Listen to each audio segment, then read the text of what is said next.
Mesdames et messieurs les élus, Madame la Présidente, je veux ici saluer aussi le président de l'Association pour la mémoire des enfants juifs déportés avec qui nous sommes retrouvés au parc de Choisy. Et je veux saluer les représentants des déportés, résistants, tous les anciens combattants ici présents.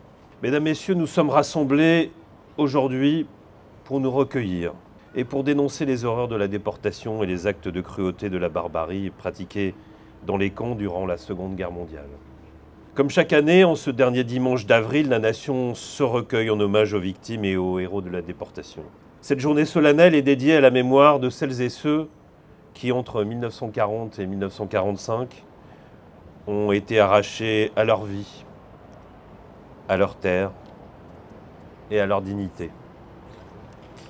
Déportés parce qu'ils étaient juifs, tziganes, résistants, opposants politiques, homosexuels, syndicalistes, étrangers. Déportés parce qu'ils incarnaient chacun à leur manière une humanité que les bourreaux voulaient détruire. Cette année 2025 marque le 80e anniversaire de la libération des camps nazis. Au fil des mois de l'année 1945, les armées alliées découvrent une à une les preuves de l'horreur. Auschwitz, le 27 janvier, Buchenwald, en avril, Dachau, Bergen-Belsen, Ravensbrück, les portes des camps s'ouvrent.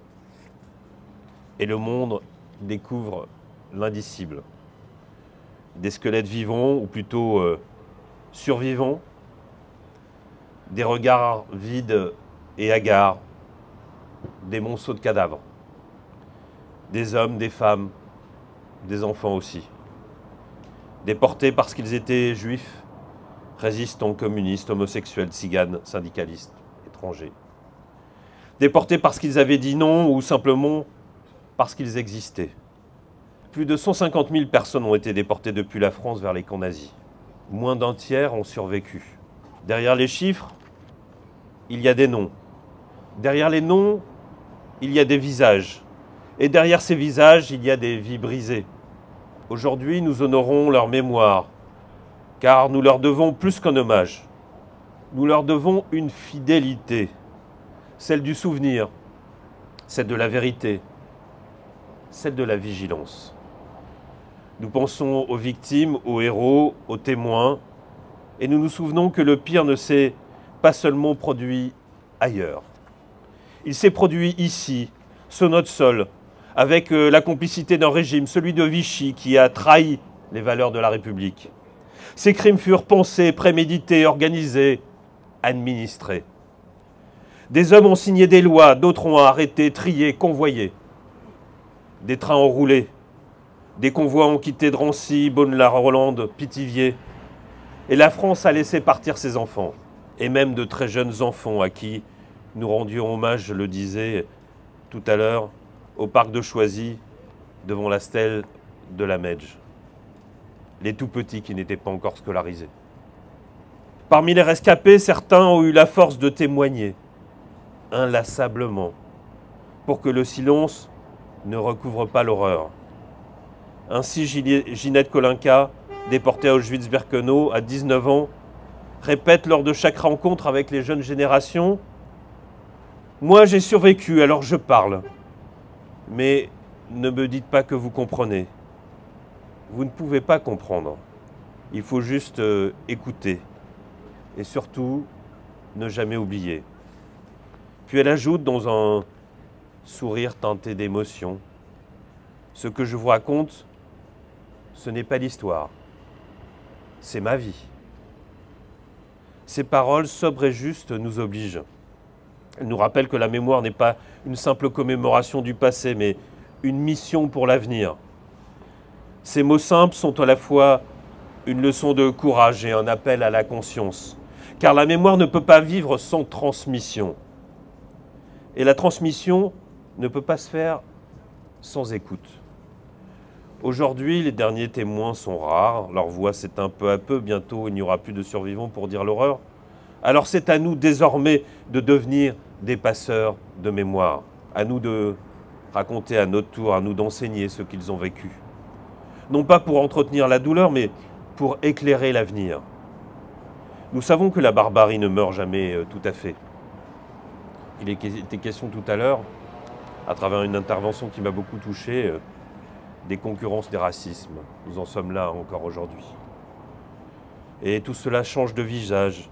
Elle avance masquée dans les discours de haine, dans le rejet de l'autre, dans les replis identitaires.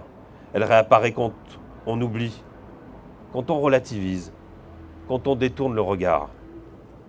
L'histoire nous l'a appris, les régimes d'oppression commencent toujours par des mots qui divisent, des mots qui désignent, des mots qui excluent, puis viennent les lois, les rafles, les trains, les camps, et enfin le silence.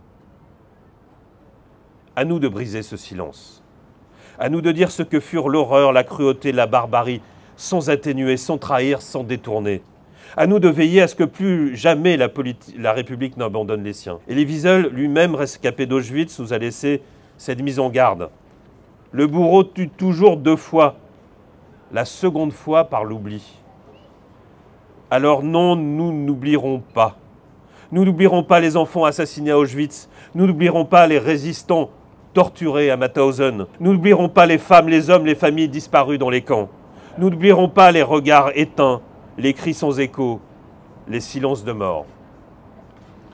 N'oublierons pas non plus le courage de celles et ceux qui, dans l'ombre, ont protégé, caché, sauvé des justes parmi les nations, des héros ordinaires au courage extraordinaire. Et nous continuerons à transmettre leurs visages, leurs histoires, leurs leçons de vie. Aujourd'hui, en leur nom, nous affirmons notre engagement à défendre la dignité humaine, à faire face à l'intolérance, au racisme, à l'antisémitisme, à la haine, à transmettre cette mémoire à ceux qui viendront après nous. Car tant qu'elle sera portée, la mémoire des déportés sera un rempart contre l'oubli, un rempart contre l'indifférence, un rempart contre le retour du pire. Souvenons-nous, transmettons, veillons, menons ensemble ce combat contre la haine, l'oubli, l'ignorance, le négationnisme, l'intolérance et le racisme. Ce combat est juste, ce combat est indispensable, et plus que jamais, soyons fermes, fermes sur nos principes, fermes sur nos convictions, fermes sur nos valeurs, et nous n'oublierons jamais. Vive la République et vive la France.